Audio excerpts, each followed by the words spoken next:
Assalamualaikum warahmatullahi wabarakatuh. Salam sejahtera untuk kita semua. Om Swastiastu, Namo Buddhaya, salam kebajikan. Perkenalkan, saya Surya Alam SHMM CPM, salah satu dosen tetap dari program studi S1 Manajemen Fakultas Ekonomi dan Bisnis Universitas Primagraha. Video ini dibuat untuk memenuhi salah satu syarat mengikuti sertifikasi dosen tahun 2026 tentang pernyataan diri dosen dalam Unjuk Kerja Tridharma Perguruan Tinggi atau PDD UKTPT, khususnya pada aspek pengajaran. Dalam kesempatan kali ini, saya akan menerapkan tentang mata kuliah yang saya ampuh di program studi S1 Manajemen, yaitu mata kuliah Aspek Hukum dalam Bisnis, dengan metode DIA atau Delivery, Interaction, and Assessment. Saya akan memulai untuk menjelaskan deskripsi dan informasi umum di mata kuliah Aspek Hukum dalam Bisnis. Mata kuliah ini membahas prinsip-prinsip hukum yang menjadi dasar penyelenggaraan kegiatan bisnis di Indonesia. Materinya meliputi konsep dasar hukum, subjek and objek hukum, hukum perjanjian, kontrak bisnis, bentuk badan usaha, perseroan terbatas, ketenagakerjaan, perlindungan konsumen, hak kekayaan intelektual, persaingan usaha, perpajakan, penyelesaian hukum, good corporate governance atau GCG, dan corporate social responsibility atau CSR dalam mendukung tata kelola organisasi yang baik. Mata kuliah Aspek Hukum dalam Bisnis merupakan mata kuliah dasar bagi mahasiswa semester 3 pada program studi S1 Manajemen Fakultas Ekonomi dan Bisnis Universitas Primagraha. Mata kuliah Aspek Hukum dalam Bisnis memiliki bobot 3 SKS. Adapun bahasa pengantar yang digunakan yaitu adalah bahasa Indonesia. Capaian pembelajaran lulusan atau CPL, program studi S1 Manajemen yang dibebankan pada mata kuliah ini diantaranya yaitu 1. Bertakwa kepada Tuhan Yang Maha Esa, menjunjung tinggi nilai kemanusiaan, etika profesi, serta bertanggung jawab dalam menjalankan tugas sesuai norma hukum dan etika akademik. 2. Mampu mengambil keputusan yang tepat berdasarkan analisis informasi, data, dan ketentuan hukum yang menyelesaikan pada masalah di bidang bisnis secara bertanggung jawab. 3. Mampu bekerja sama, berkomunikasi secara efektif, serta menunjukkan kepemimpinan dan bertanggung jawab dalam lingkungan organisasi maupun dunia usaha. 4.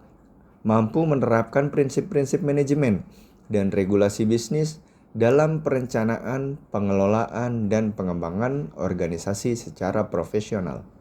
5. Mampu mengidentifikasi, menganalisis, dan memberikan solusi terhadap permasalahan bisnis dengan mempertimbangkan aspek hukum, etika, tata kelola, dan berkelanjutan. 6. Menguasai konsep, teori, dan regulasi di bidang manajemen dan bisnis, termasuk aspek hukum yang mendukung pengambilan keputusan organisasi. Untuk capaian pembelajaran mata kuliah atau CPMK pada akhir perkuliahan ini yaitu 1. Mampu menjelaskan konsep dasar hukum bisnis, subjek dan objek hukum, serta berbagai bentuk badan usaha sebagai landasan dalam penyelenggaraan kegiatan bisnis. 2. Mampu menganalisis aspek hukum, perjanjian, dan kontrak bisnis, pengelolaan perseroan terbatas, serta hubungan industrial sesuai dengan ketentuan peraturan perundang-undangan. 3. Mampu menganalisis perlindungan hukum bagi konsumen dan pelaku usaha, hak kekayaan intelektual, persaingan usaha, dan kewajiban perpajakan dalam aktivitas bisnis. 4. Mampu menunjukkan mekanisme penyelesaian sengketa, yaitu sengketa bisnis, serta menganalisis penerapan aspek hukum dalam bisnis digital berdasarkan prinsip dan regulasi yang berlaku. 5. Mampu mengevaluasi penerapan etika bisnis, kepatuhan hukum, dan prinsip tata kelola perusahaan yang baik atau good corporate governance sebagai dasar pengambilan keputusan dalam organisasi bisnis. Referensi yang digunakan dalam mata kuliah Aspek Hukum dalam Bisnis bersumber dari buku maupun artikel jurnal yang relevan. Adapun sistem pembelajaran di mata kuliah ini dilaksanakan secara tatap muka dengan menggunakan metode pembelajaran aktif dan mengutamakan peran dan keaktifan mahasiswa. Pembelajaran mata kuliah aspek hukum dalam bisnis dilaksanakan sebanyak 16 kali pertemuan dengan rincian 14 kali pertemuan kuliah, 1 kali pertemuan UTS, dan 1 kali pertemuan UAS. Adapun bahan kajian dalam proses perkuliahan mata kuliah aspek hukum dalam bisnis diantaranya 1. Dasar-dasar manajemen pengantar aspek hukum dalam bisnis. 2. Subjek dan objek hukum dalam bisnis. 3. Hukum perjanjian dan dalam bisnis. 4. Kontrak bisnis dan penyusunan kontrak. 5. Bentuk-bentuk badan usaha. 6. Hukum perseroan terbatas. 7. Hukum ketenagakerjaan dalam bisnis. 8. Hukum perlindungan konsumen. 9. Kekayaan intelektual atau haki. 10. Hukum persaingan usaha. 11. Hukum perpajakan dalam bisnis. 12. Penyelesaian sengketa bisnis. 13. Hukum bisnis digital dan e-commerce. 14. Etika bisnis dan kepatuhan hukum perusahaan.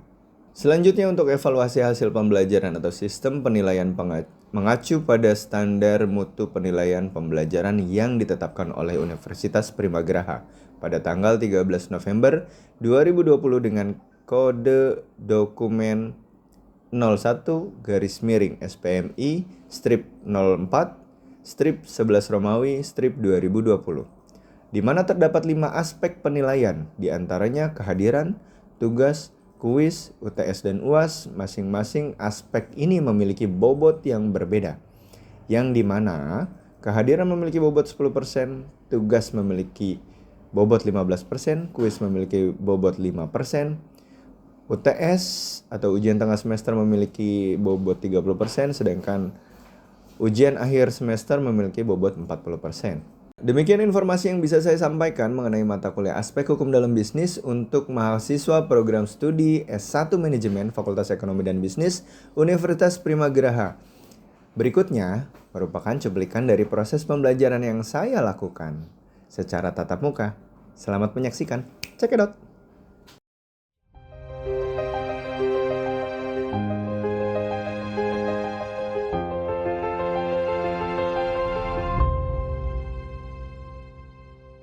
Bismillahirrahmanirrahim. Seperti biasa, pertemuan ke-8 nggak asik kalau kita nggak buka dengan pantun, ya nggak? Ya. Ini teman-teman semester 3 luar biasa hari ini. Sehat semua? Cakep. Si Akum ketelak batu.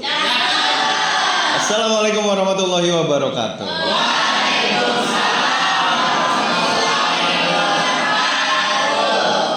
Bismillahirrahmanirrahim guys. Luar biasa pertemuan hari ini adalah pertemuan ke-8 yang dimana pertemuan ke-8 kita kupas tuntas terkait subbab atau masalah hukum perlindungan konsumen. Tapi sebelum kita masuk ke materi, ada baiknya kita sebagai umat beragama memulai ini dengan doa terlebih dahulu.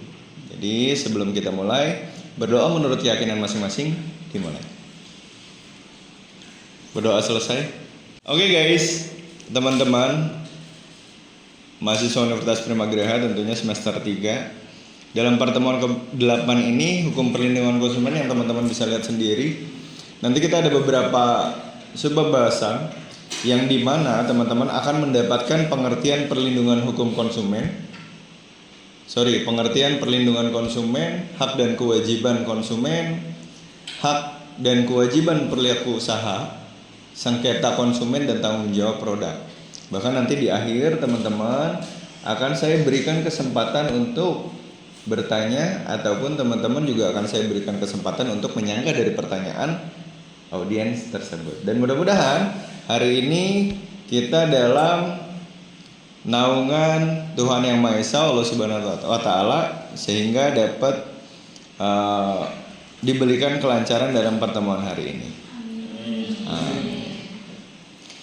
Tujuan atau capaian belajar pada dasar hukum ini adalah yang pertama teman-teman bisa lihat sendiri di situ diharapkan teman-teman juga bisa atau mengerti serta menjelaskan konsep perlindungan konsumen, mengidentifikasi konsep yang dimana hak dan kewajiban konsumen serta pelaku usaha, menganalisis bentuk tanggung jawab pelaku usaha terhadap produk, memahami mekanisme penyelesaian sengketa konsumen, menerapkan prinsip perlindungan konsumen dalam praktik dan bisnis. Nah, teman-teman juga harus tahu dasar hukum perlindungan konsumen itu apa sih? Di sini juga teman-teman bisa lihat di mana sudah diatur dalam Undang-Undang Nomor 8 Tahun 1999, yaitu khusus untuk perlindungan konsumen atau UU PK. Yang kedua, dasar hukum perlindungan konsumen juga terdapat di peraturan pelaksanaan terkait keamanan produk, perdagangan, serta sanksi elektronik. Nah, nanti teman-teman bisa bisa download sendiri. Saya sudah sediakan link-link UU PK-nya, yang dimana itu menjadi dasar hukum untuk bahasan kali ini, yaitu hukum perlindungan konsumen.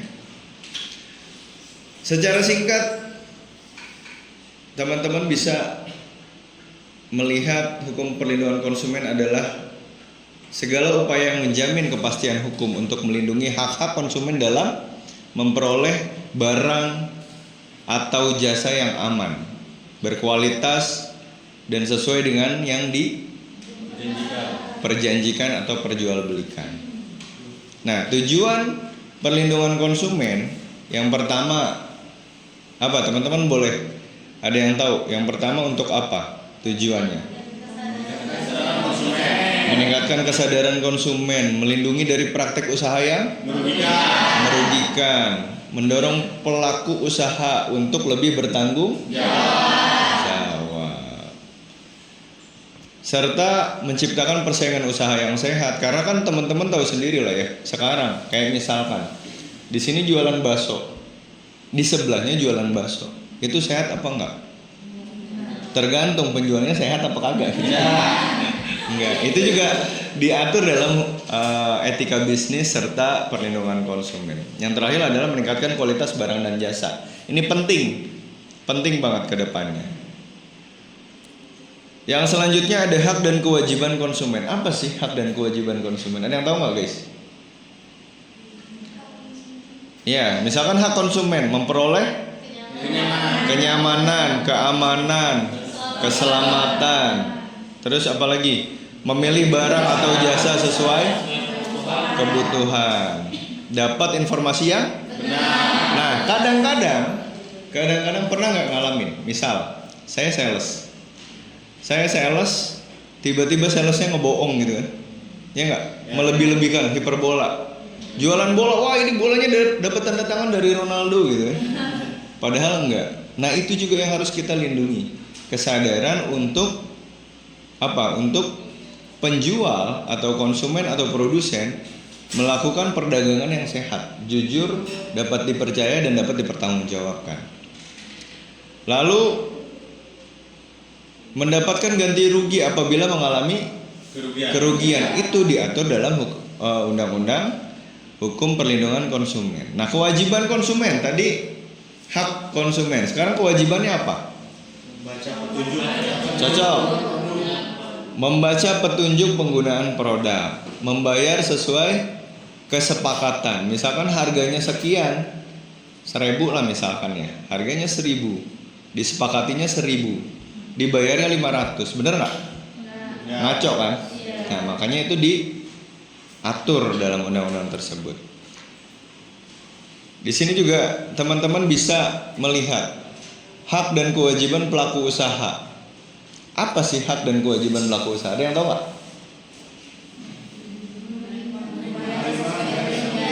Beraninya keroyokan. Ada yang tahu nggak? Ada yang tahu nggak, teman-teman? Apa sih hak pelaku usaha? Izin jawab, Pak. Boleh. Jadi hak pelaku usaha itu kayak menerima pembayaran sesuai dengan perjanjian seperti itu, Pak. Cocok. Salah satunya benar. Beli keplos dong. Boleh. Ini selain wawasannya gede, ototnya juga gede. Pasti, Pak. Luar biasa. Kalau kewajiban pelaku usaha, tadi hak pelaku usaha. Ada yang tahu nggak kewajiban pelaku usaha? Teman-teman ada yang tahu? Boleh. Yang pakai alma mater yang ganteng nih siapa nih? Izin jawab Pak. Jadi salah satunya itu ada beretikat baik dalam menjalankan sebuah usaha. Cocok. Beritikat baik. Lu punya itikat baik nggak guys? Iya. Tentunya punya. Oke lah ya. Tepuk tangan juga buat adik. Luar biasa. Di antaranya tadi itu ya, hak pelaku usaha yaitu menerima pembayaran sesuai perjanjian. Sedangkan kewajiban pelaku usaha beritikat baik dalam menjalankan usaha. Di antaranya itu. And then di sini kita juga akan membahas terkait tanggung jawab produk atau product liability, yang dimana kewajiban pelaku usaha untuk bertanggung jawab atas kerugian dalam menjalani atau dialami konsumen akibat barang atau jasa yang diproduksi atau diperdagangkan atau dipasarkan. Nah, teman-teman harus bisa membedakan bentuk kerugiannya mana, bentuk tanggung jawabnya mana. Nah, kalau bentuk kerugian misalkan apa? Kerusakan barang dan kerugian finansial. Nah, kalau tanggung jawabnya apa guys? Oke, kayak misalkan kita jual barang, jebret, setelah barangnya sampai tapi ternyata tidak sesuai dengan apa yang diharapkan. Ada yang namanya refund, ada yang tukar baru, ada yang bla bla bla dan lain sebagainya. Dari penjabaran tadi kita coba langsung, saya mau bikin sedikit studi kasus ya, yang dimana kita membahas konsep dasar perlindungan konsumen, hak dan kewajiban konsumen maupun pelaku usaha, tanggung jawab produk, mekanisme penyelesaian sengketa, hingga perlindungan konsumen di era digital. Sekarang kita masuk ke sesi diskusi guys. Nah, dari yang sudah saya lemparkan ke grup terkait studi kasus, kira-kira teman-teman ada enggak yang menggelitik untuk bertanya atau punya pertanyaan pamungkas? Bisa kita bedah di sini ya. Oke? Izin bertanya Pak. Boleh. Baik Pak, izin bertanya sebelumnya. Perkenalkan nama saya Putri Sumayati Siap. dengan NIM 220293. Izin bertanya seperti yang sudah Bapak jelaskan tadi, saya di sini ingin bertanya, dalam praktek bisnis saat ini sering ditemukan pelaku usaha yang mencantumkan kalimat barang yang sudah dibeli tidak dapat dikembalikan. Yep. Nah, apakah ketentuan tersebut dapat menghilangkan hak konsumen untuk memperoleh ganti rugi apabila ternyata produk yang diterima cacat atau tidak sesuai dengan deskripsi? Pertanyaan yang keren. Tepuk tangan dulu dong buat Rika. Ini di luar ekspektasi guys. Ternyata kelas ini kritisnya luar biasa. Mudah-mudahan nanti jadi wakil presiden ya. Rika ya tadi namanya. Oke, sebelum saya menjawab, ada nggak yang kira-kira mau menjawab pertanyaan dari Rika? Saya Pak saya. Boleh. Kalau izin menjawab, perkenalkan nama saya Mama Selendari. Saya izin menjawab berdasarkan pertanyaan tadi yang ditanya sama Rika. Menurut saya ya Pak ya. Sabar, nafas. Oke, siap. Biasa Pak, agak ini.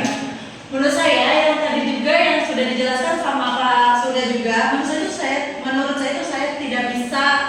Menurut saya tidak bisa ya Pak ya. Karena berdasarkan undang-undang perlindungan konsumen itu tetap memiliki hak. Nah, memiliki hak ya.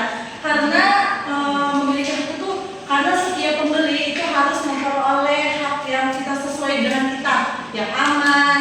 Terus juga informasi yang diberikan itu sama yang barang kita yang kita inginkan. Dan juga jika produk yang diterima kita itu cacat, berbeda gitu. Yang dijanjikan sama yang penjualnya, maka pelaku usaha itu wajib memberikan kompensasi atau ganti rugi untuk kita yang pembeli gitu, karena gara-gara barangnya cacat. Itu sih Pak yang bisa saya jawab gitu. Semangatnya luar biasa plus. Ini luar Luar biasa ya semangatnya sampai mundur maju. Tapi luar biasa. Terima kasih Bulan. Ini lucu nih. Bukan lucu ya, menarik. Jadi kelasnya lebih itu. Gimana Rika? Aman? Apa kurang puas atau ada yang mau menambahkan teman-teman? Terkait ini. Izin perkenalkan, nama saya Isabella Sapira.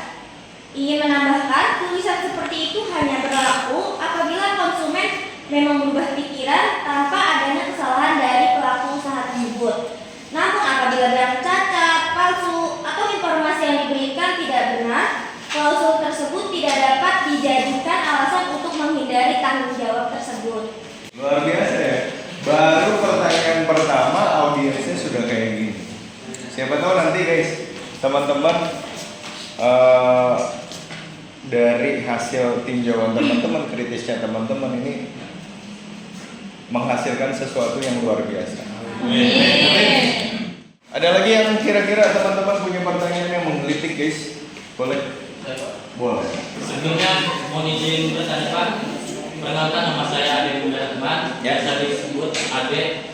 Dipanggil? Ya, dipanggil Ade. Ya kalau disebut 61224101. Izin bertanya Pak. Boleh. Jadi bagaimana caranya membedakan tanggung jawab pelaku usaha apabila kerugian yang dialami konsumen Kerugian kerugian yang dialami oleh konsumen disebabkan oleh cacat program dengan kerugian yang timbul karena kesalahan penggunaan oleh konsumen sendiri. Oke. Luar biasa, plus buat Ade. Teman-teman pada makan apa hari ini? Pinter-pinter banget sih hari ini. Tapi luar biasa. Luar biasanya inilah gambaran mahasiswa Universitas Primagera.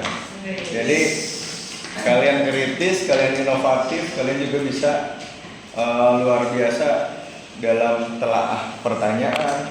Ada juga tadi yang menjawab, ada juga yang menambahkan. Nah, pertanyaan Ade bagus tadi. Sebelum saya menjawab, teman-teman ada yang mau coba untuk menjawab pertanyaan dari Ade? Izin menjawab Pak. Menurut saya komunitas produk memang cacat sejak diproduksi atau dipasarkan apabila konsumen menggunakan produk tidak sesuai petunjuk penggunaan sehingga terjadi kerusakan, maka tanggung jawab pelaku usaha dapat berkurang dan bahkan tidak ada batas. Seperti itu. Good job Risma. Nanti kalau menjawab pertanyaan mukanya ke situ ya. Siapa tahu jodoh kan? Diulang nggak tuh jawab? Ya. Ada yang mau nambahkan nggak dikit lagi? Izin Pak, saya ingin menambahkan dari Boleh. jawaban tersebut. Cocok. Perkenalkan, nama saya Muhammad Arifin dengan NIM 6124 Boleh. Jadi saya ingin menambahkan, karena itu konsumen juga memiliki kewajiban membaca petunjuk penggunaan produk sebelum digunakan. Apabila konsumen lalai terhadap petunjuk tersebut, maka pelaku usaha dapat menunjukkan bahwa kerugian bukan berasal dari cacat produk, Pak. Boleh tepuk tangan buat.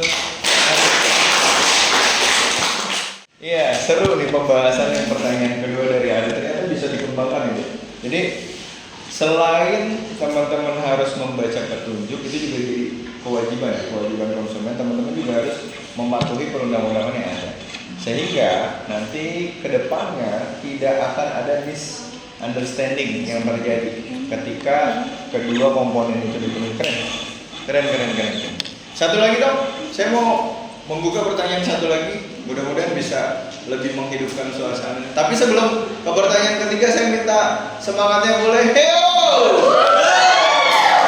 Stres. Boleh. Pertanyaan ketiga. Saya Pak. Boleh. Izin bertanya, sebelumnya perkenalkan nama saya Cinta Anggunia dengan nomor NIM Apa? Cinta Laura? Cinta Anggunia Oh, iya. dengan nomor NIM 6122410107. Saya mau nanya, dalam transaksi melalui marketplace atau e-commerce seringkali penjual berada di kota yang berbeda dengan pembeli. Apabila terjadi sengketa, langkah apa yang paling efektif dilakukan oleh konsumen sebelum membawa perkara ke pengadilan? Sekali lagi, saya pengen tanya, kalian makan apa hari ini guys? Belum. Belum. Tapi kok luar biasa cerdasnya ya. Hari ini pertanyaannya menusuk semua nih guys. Jadi luar biasa. Pertanyaan dari Lucinta Luna. Dari Cinta, ini kan konsumen sama produsennya beda tempat. Yang satu masih hidup, yang satu udah nggak ada gitu. Oh beda ya? Yang satu di Batam misalkan, yang dua di Banten. Tidak saling bertemu. Nah ini yang namanya dipertemukan oleh teknologi, yaitu marketplace. Asik pertanyaannya. Ada yang mau coba ngulik jawabannya teman-teman? Izin menjawab, Pak? Boleh. Nama? Nama Yudhistira, NIM 61224110. Kalau Yudhistira harus beda menjawabnya, harus gini. Gimana? Nanti terakhir, Pak. Oh ya. Jadi di sini saya ingin menjawab pertanyaan dari teman saya tadi, Kak Cinta. Jadi menurut saya langkah pertama yang bisa dilakukan yaitu menghubungi penjual terlebih dahulu. Jadi kayak kemudian di situ kan terdapat fitur komplain yang tersedia pada marketplace itu. Nah kemudian jika tidak ada penyelesaian, maka konsumen dapat meminta bantuan layanan pengaduan marketplace itu, Pak. Seperti itu. Terima kasih. Cakep, tepuk tangan terus. Luar biasa itu ya guys ya teman-teman. Ada sedikit lagi, tapi benar yang dikatakan. Siapa tadi? Yudhistira, Pak. Yudhistira. Yudhistira itu tokoh perwayangan guys. Jujur, Pak. Jujur. Tapi nggak segede gini badannya. Agak annoying ya, kayak kenal artis yang udah itu, yang udah meninggal siapa? Agung apa tuh? Hercules. Kalau ini Agung Hercules. Ya tadi ada yang mau menambahkan teman-teman? Saya Pak. Boleh, silakan. Izin Pak, saya ingin menambahkan jawaban tersebut. Nama, Sebelumnya. Dan dengan nomor NIM 122510444, menurut saya, selain melalui marketplace, konsumen juga dapat menyelesaikan sengketa melalui mediasi atau badan penyelesaian sengketa konsumen dalam kurung BPSK. Cok. Pengadilan menjadi pilihan terakhir apabila seluruh upaya tersebut tidak berhasil. Mungkin hanya itu saja Mas. Menarik. Kalau sampai sengketa konsumen itu tidak selesai. Hashtag lebay. Karena saya ada di anggota DSI ya, Dewan Sengketa Indonesia. Teman-teman kalau butuh jasa untuk mediasi, baik itu kasus perceraian atau kasus tadi perlindungan konsumen yang tidak selesai, serahkan ke saya dan nomornya ada di bawah ini. Nomor yang cuan. Jadi dari 3 pertanyaan hari ini luar biasa, mata kuliah yang kita pelajari tentang perlindungan konsumen, yang dimana teman-teman bisa menelaah, bisa mempelajari apa fungsinya, apa yang tidak boleh dilanggar, apa yang menjadi hak dan kewajiban, sudah teman-teman jalani sendiri di hari ini. Dan luar biasa, give applause dulu buat teman-teman. Semoga diskusi hari ini memberikan pemahaman bahwa perlindungan konsumen bukan hanya bertanggung jawab atau menjadi tanggung jawab pemerintah, melainkan merupakan tanggung jawab bersama, baik itu konsumen, pelaku usaha atau pemangku kepentingan yang diwujudkan dalam kegiatan bisnis ya. Iya. Jadi kegiatan bisnis itu harus apa? Adil, sehat dan berkelanjutan. Jadi apa? Kegiatan bisnis itu harus apa? Adil, sehat dan berkelanjutan. Luar biasa buat hari ini, tepuk tangannya buat teman-teman. Sebelum kita tutup, tadi dibuka sama pantun, sekarang ditutup sama pantun juga. Boleh? Boleh. Buah kedong dong, buah kecemek. Cakep. Asin nggak? Asin.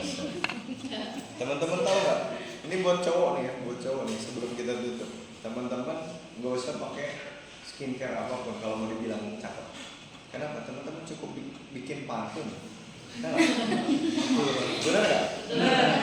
Buah kecemek, buah kedong dong. Benar nggak? Langsung dibuktikan. Si Agung ketelak batu. Saya Surya Alam, pamit undur diri. Wabillahi taufik wal hidayah. Wassalamualaikum warahmatullahi wabarakatuh. Waalaikumsalam.